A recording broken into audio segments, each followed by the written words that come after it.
ప్రజలందరూ కూడా యావత్ భారతదేశం కూడా ఈ రోజున సంబరాలు జరుపుకుంటున్నాము. ఆంధ్రప్రదేశ్లో బీజేపీ రాష్ట్ర కార్యాలయం విజయవాడలో కూడా పెద్ద ఎత్తున కార్యకర్తలందరూ కూడా ఈ సెలబ్రేషన్ చేసుకుంటున్నాము. కాంగ్రెస్ ఇండి అలయన్స్ ఎన్నో కుట్రలు పన్నింది.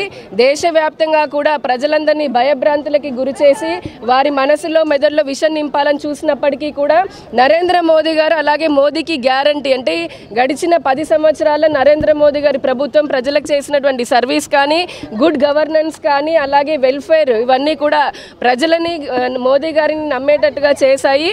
ఎన్ని కుట్రలను పన్నినా కూడా మళ్ళీ తిరిగి మూడవసారి భారతదేశంలో అతిపెద్ద పార్టీగా భారతీయ జనతా పార్టీ ఆవిర్భవించింది.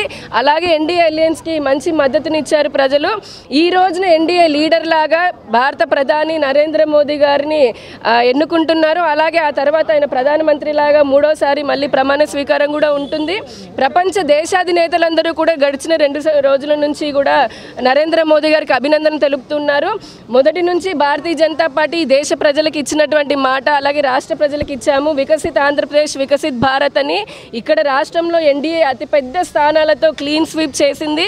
రాష్ట్ర ప్రజలందరూ కూడా మా పైన పెట్టుకున్న నమ్మకాన్ని మేము నిలబెట్టుకుంటాము. అలాగే దేశాన్ని కూడా 3వ అతిపెద్ద ఆర్థిక వ్యవస్థలాగా ముందుకు తీసుకొని పోయి ప్రజలకు ఇచ్చినటువంటి మాట ఏదైతే వెల్ఫేర్ అంటే సంక్షేమం అలాగే అభివృద్ధిని కూడా మేము చేసి చూపిస్తాము.